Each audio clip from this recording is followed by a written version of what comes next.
salaamaaleykum wa rahmatullahi taala wa barakatu maa ngi leen di ziar damaa ñëw tey ñu waxtaanee sujet yi ma waxoon ne danañ ko indi tey maanaam ci li concerner les droits de la femme parce que dama seetlu ne dans nos sociétés sénégalaises et nos sociétés dans pas seulement sénégalaises maliennes aussi guinéennes et consorts jigéen ñi seeni droit en général ñu ci bëri dañ leen di nasaxal seen droit dañ leen yoreel ay àq te dañ leen di nax dañ leen di nappaate ak naxaate nag dafa bëri ci foyer yi ci couple yi nga xamante ne dañuy sëy ci farata yàlla ak sunna si yonent Muhammad sallallahu alayhi wa sallam bokk na ci yooyu nag ma bëggoon ñëw pour leeral maanaam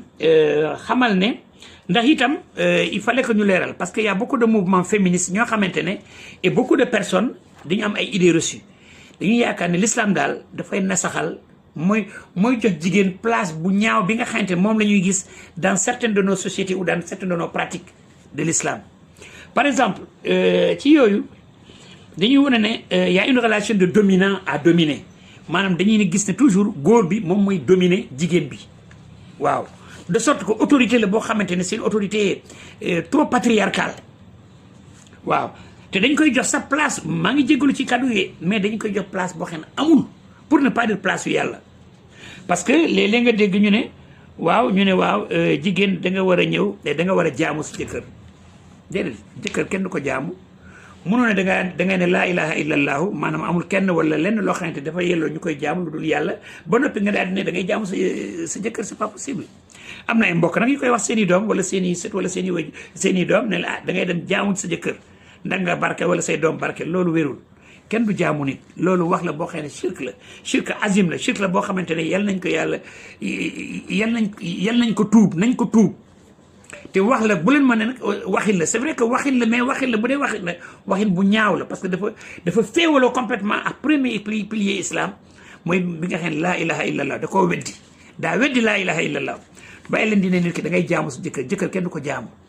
donc diggante jëkkër ak jabar c'est pas une relation de commandement déedéet c'est une relation de responsabilité sa jëkkër da nga koy sëyal ci chartu l'islam waaw waaye nag doo ko sëyal ci kaw ne da nga koy jaamu amul déedéet amul droit nekk sa maître nga nekk son esclave amul njaamu amu ci voilà buumu njaamu amu ci voilà ay xarit ngeen da ngeen voilà da ngeen nekk des partenaires yoo xamante ne da ngeen di jàppalante ku nekk indi sa morom li nga xamante ne loolu moom moo koy complété moo manqué ci moom donc ci naka noonu aussi donc ça c'est un deuxièmement mariage forcé bon je pense que je ne fais qu'une répétition ça n'existe pas islam waxul kenn ngeen forcé seen doom seen jarbaat seen sëy wala seen mbokk wala seen xarit mu dem sëyi feneen déedéet loolu amul mën ngeen ci am àq yu bëri waaw l'islam mosul forcé kenn islam c'est une religion du consentement donc aussi loolu nañ ko dindi troisièmement mooy ne dañ lay ne sa jëkkër voilà il faut que nga ñaan baat pour mu may la baat tant que sa jëkkër mayu la baat doo génn ci sëy bi c'est des histoires ci gàttal pour ne pas aller dans les détails des sourates et des hadiths ci gàttal retenez que saa yu jigéen duggee ci sëy ba mu gis ne sëy bi mu ngi koy indil ay problèmes yoo xamante ne psychologiquement physiquement moralement mentalement elle ne se retrouve pas dedans ça ne va pas il y a une grave incompatibilité d'humeur wala dañuy dóorante wala yooyu wala violence physique mën na ci génn elle demande à sortir de ce mariage là elle en sort ñaan baat ci njëkk la waaye su fekkee ne aussi ça ne va pas du tout tu trouves que léegi yéen cercle l'islam wala li nga xamante kii devoir ami wala vous avez un mal de vivre boo xam ne c'est persistant te dalay yàqal tu es étouffé tu es stressé mën nga cee génn même bu dee jëkkër bi d'abord il n'a pas à t'autoriser s'il ne veut pas que tu sortes du mariage mën nga cee génn va voir tes parents ñu dugal la ci aide parce que loolu dafa am talaax dafa am mooy maanaam nga xamante ne jëkkër bi moom mooy ne fase naa la mais yow tamit jigéen bi mën nga ne bëggatoo ci sëy bi dara nga indi say raison jox ko say wéjur ñu jéem a def nag une conciliation comme dans le code civil bu dee réconciliation bi mën na am comme ça ngeen éviter yooyu erreur ngeen continuer mais bu dee mënta am wala nga gis ne ça ne va pas écoutez vous mettez un terme à ça Pël Fuuta dañu ne si jàngutaa ko ba arrêté maanaam su fekkee ne mënuñoo jàng alluwe yi dañ koy ñëw ñu teg ko ni tege. Voilà donc procédure boobu wala demee ci imam dina leen woon ban yoon ngeen mën a jaar wala ci seen kilifa boo xamante ne voilà xam na yoon bi wala ngeen ànd ak moom ci imam bi mu won leen yoon bi ngeen di jaar. waaw que le mari accepte wala mu bañ a accepter ay ñaan baat mayuma la di nga fi toog bul nangu loolu parce que boo gisee ma ci insister parce que il paraît qu'il y a beaucoup de mariages qui sont comme ça parce que dañuy ragal jëkkër bi mu ngi fële Italie wala mu ngi fële Sébikotane mu ne moom du